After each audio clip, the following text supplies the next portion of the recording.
नमस्कार दोस्तों, मेरी आज की इस कहानी का नाम है स्वार्थी सास। माँ जी, यह क्या, बस एक साड़ी, बहू जितना मिल रहा है चुपचाप से रख लो। शादी नहीं है बेटे की जो भर भर के साड़ियाँ दे दूँ। नॉर्मल पूजा थी, कोई बहुत बड़ा फंक्शन नहीं था जो चार चार साड़ियाँ देकर विदाई करूँ। लेकिन माँ जी, अंजलि पहली बार हमारे घर आई है, कितना तो सारा सामान लेकर आई थी। अगर यह एक साड़ी लेकर जाएगी तो उसकी सास क्या कहेगी, उसके ससुराल वाले क्या कहेंगे। बहू, मैंने सबका ठेका लेकर नहीं रखा हुआ है, मेरे पास जो था मैंने दे दिया। तुम्हें कम लग रहा है तो तुम अपने पास से दे दो।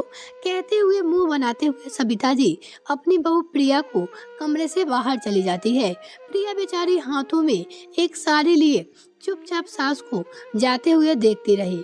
उसे समझ नहीं आया कि वह अब करे तो क्या करे, कैसे एक साड़ी देकर अपनी बहन की विदाई करे। असल में प्रिया की शादी के 5 साल बाद बड़ी मिन्नतों के बाद उसका एक बेटा हुआ जो मूल में पड़ गया। इतने सालों बाद घर में खुशियां आई थी। इसी खुशी में और मूल पूजा की शांति में चलिए सविता जी ने पूजा रखी, रिश्तेदारों को बुलाया, जिसमें प्रिया की छोटी बहन अंजलि भी अपने ससुराल से पहली बार अपनी बहन प्रिया के घर आई थी। साथ में अंजलि का 2 साल का बेटा था। अंजलि प्रिया के बच्चे के लिए चांदी का हाथ में करे, पाँव और 4 जोड़ी कपड़े के साथ साथ प्रिया के लिए साड़ी, सविता जी के लिए साड़ी, जीजा रोहन के लिए भी कपड़े लेकर आई थी। एक तरफ से पूरे परिवार के लिए ही कपड़े लेकर आई थी। इतना सारा सामान देकर प्रिया कहती है, अंजलि कितना खर्च करती हो, बच्चे के लिए लेकर आई होती कोई बात नहीं होती। दीदी, मेरी भी तो खुशी है, आखिरकार मैं भी तो मौसी बनी हूँ। और वैसे भी मैं पहली बार यहाँ आई हूँ ना, तो यह सब मेरी सास ने दिया है। मैं तो बस बच्चे का ही सामान खरीदी थी, बाकी सारी तैयारियाँ मम्मी जी ने ही की है। अंजलि की बात सुन कुछ सोचते हुए प्रिया ने सारा सामान उठाया और ले जाकर सविता जी के आगे रखते हुए बोली, माँ जी, यह सारा कुछ अंजलि लेकर आई है। इसमें बच्चे के साथ साथ पूरे परिवार के लिए भी कपड़े हैं। इतना सुनते ही प्रिया के साथ सविता जी के चेहरे पे चमक आ गई थी, मुस्कुरा उठी थी वो। अच्छा, दिखाओ क्या क्या लाई है। बच्चे की मौसी, भाई मौसी बन गई है, खर्चा तो बढ़ेगा ही, ऐसे थोड़ी मौसी कोई बन जाता है। बड़ी मीठी चिकनी चिकनी बातें की सविता जी ने। प्रिया ने सारा सामान उठाकर सविता जी को दिखाया। सविता जी ने एक एक कर सारा सामान को बड़े ध्यान से देखा। सामान काफी अच्छा और महंगा भी था, किसी चीज में कमी निकालने की लायक नहीं थी। यहाँ तक कि सविता जी की साड़ी भी 1000 रुपए की कम की नहीं थी। सारा सामान देखने के बाद सविता जी कहती है, अरे वाह बहू, अंजलि ने तो बड़े खर्चे किए हैं, लेकिन इतना सब कुछ लाने की क्या जरूरत थी अंजलि। खैर चलो, कोई बात नहीं, मौसी से भी तो खर्चा होता है कि नहीं अंजलि। जी माँ जी, सही कहा आपने, मैं भी तो मौसी बनी हूँ। इतने ही शांता काकी जी की आवाज आई। अरे सविता, कहाँ दिन भर घर में घुसी रहती हो भाई, पूजा की तैयारी हो गई क्या। काकी की आवाज सुनते ही सविता जी ने तुरंत ही पास में खड़े बेडशीट उठाकर सारे सामान के ऊपर फेंक दिया। प्रिया की सास की हरकतों बहुत ही खराब लगी।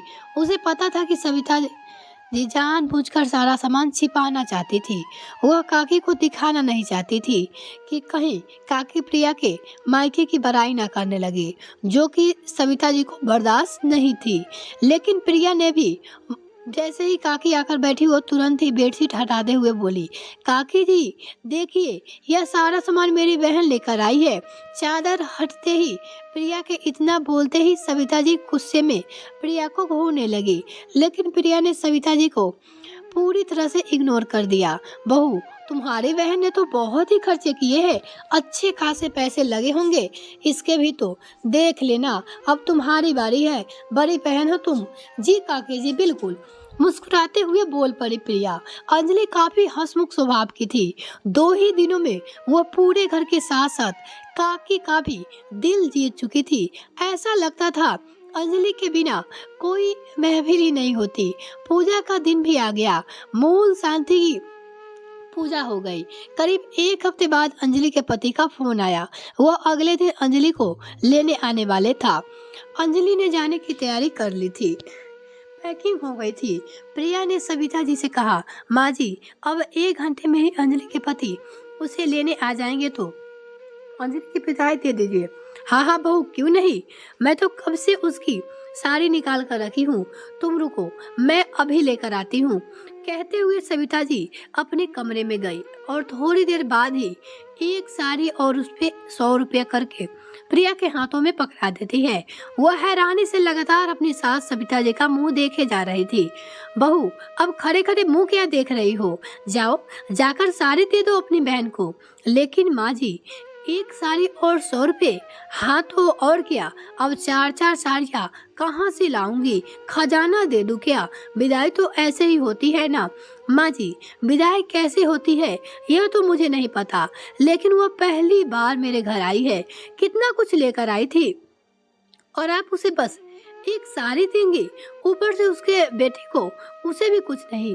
देख बहू, पहले इतने खर्चे हो गए हैं पूजा पाठ में, अब तुम और नाटक मत करो। अगर तुम्हारे पास है तो दे दो, मेरे पास तो नहीं है। भाई मुझे सबको देखना है, किसी एक को थोड़ी देखना है।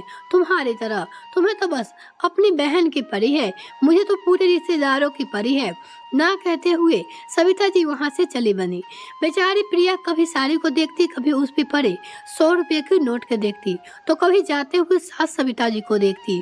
उसे समझ में नहीं आ रहा था कि वह कौन सा मुंह लेकर अपनी बहन के पास जाए, उसे साड़ी दे और हाथ में 100 पकड़ा दे। सविता जी के ऊपर प्रिया को गुस्सा तो बहुत आ रहा था, लेकिन बेचारी कुछ कर नहीं सकती थी।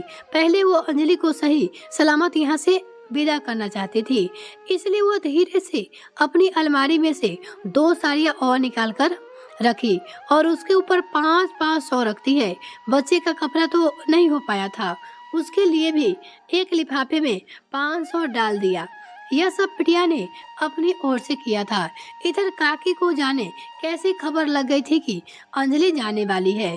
वह तुरंत भागते हुए अंजलि से मिलने आ गई। बहू तुम्हारी बहन कहाँ है? अंजलि, भाई बड़ी हंसमुख लड़की है, दिल जीत लिया इसने, तो सोचा मिल लूं, जाने फिर कब आना होगा। लेकिन प्रिया अपने ही उथल पुथल में पड़ी थी कि तभी काकी की आवाज उसके कानों में पड़ी।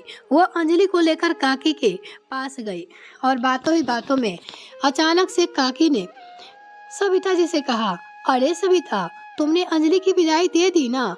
देख लेना भाई, नई रिश्तेदारों है, जरा ढंग से देना, इज्जत की बात होती है। फिर जाने कब बेचारी आएगी, कितना खर्च की करके आई थी। हाँ जी बिल्कुल दे दिया, आप चिंता ना करिए, मैं सबकी तैयारी पहले ही कर रखी थी। इतना सुनते ही प्रिया को अपनी सास के ऊपर गुस्सा आया, चिढ़ गई वह सविता जी पे, पर मन में आया अभी बोल पड़े, लेकिन बोलने से कुछ होने वाला नहीं था, इसलिए चुपचाप गई और वो सविता जी से साड़ी दी थी वह निकाल कर उसका 100 लाकर काकी के आगे रख दिया और बोली, काकी जी देखिए, यही साड़ी दी है माँ जी ने अंजलि को, अच्छी है ना? हाँ जी देख लो आप भी, साड़ी अच्छी तो है ना, कोई कमी नहीं है। बड़ी खुशी मन से बोल पड़ी सविता जी, साड़ी तो अच्छी है, लेकिन बस साड़ी ही है और कुछ नहीं। इतना सुनते ही सकपका गई सविता जी, और कुछ तो क्या मतलब? अरे सविता जी कैसी बातें कर रही हो, वो तुम्हारे लिए साड़ी लेकर आई थी, तुम्हारी बहू बेटे के लिए भी लेकर आई थी, पोते के लिए भी लाई थी, पूरे परिवार के लिए कपड़े लेकर आई थी, बच्चे के लिए चांदी के कड़े, चांदी के पाँव और ऊपर से सबके साथ पैसे भी थे, और तुम उसे बस एक साड़ी में विदा कर दोगी। उसके ससुराल वाले क्या कहेंगे? बड़ी बहन के यहाँ से आई हो, पहली बार ऐसी विदाई, वो छोटी होकर इतना कुछ लेकर आई है और बड़ी बहन के यहाँ से बस एक साड़ी लेकर जाएगी, उसकी सास क्या कहेंगी? उससे यह भी सोचा कि तुमने जैसे उन लोगों को दिया है वैसे ही तुम्हें ही देना पड़ेगा ना। काकी की बात से अब सविता जी का मुंह बन गया, वह गुस्से में बहू प्रिया को घूरने लगी। जाने कहां से साड़ी लाकर दिखा दी, सारा किया कराया पर इसी का है। इसी ने अंजलि का सामान भी काकी को दिखाया था, अब उसकी साड़ी भी दिखा रही है। लेकिन काकी के सामने सविता जी प्रिया को कुछ बोल नहीं पाई और धीरे से बोली, क्या करूं जीजी, अब शादी ब्याह का घर तो नहीं है, नहीं तो वो अपने साथ ढेर सारी साड़ियाँ लेकर आई है, उसमें से निकाल कर दे दूं। नॉर्मल पूजा ही तो थी, इसलिए मुझे वो लगा वो मैंने दे दिया। सविता, तुझे जो सही लगा सही वो नहीं होता। तू जरा यह भी तो सोच कि उसकी सास उसको क्या कहेंगी कि छोटी होकर इतना सारा सामान लेकर गई थी और तुम्हारी बहन बड़ी होकर भी ढंग का सामान नहीं दे पाई। कितनी बेइज्जती होगी तुम्हारी। तुम सोच रही हो वह तुम्हारे पूरे परिवार के लिए कपड़े लाई थी तुमने, उसके बच्चे के लिए भी कुछ नहीं किया। कम से कम उसकी सास को एक साड़ी और बच्चे को एक कपड़े तो कर दे। जी करने का तो बहुत मन है, लेकिन टाइम ना है, जाकर कपड़े लाने में इतना तो वो चली जाएगी। अरे कौन सा दूर है सविता, तू कैसी बातें कर रही है, 4 कदम दूर पे दुकान है, 10 मिनट ना लगेंगे, लपकते हुए जाओ और लेकर आओ। क्या तुम भी अपनी इज्जत का कबाड़ बना रखी हो? एक काम करो, यहाँ बैठे टाइम पास मत करो, जाओ और तुरंत कपड़े लेकर आओ, तब तक मैं थोड़ी अंजलि से बातें कर लेती हूँ। काकी बोली।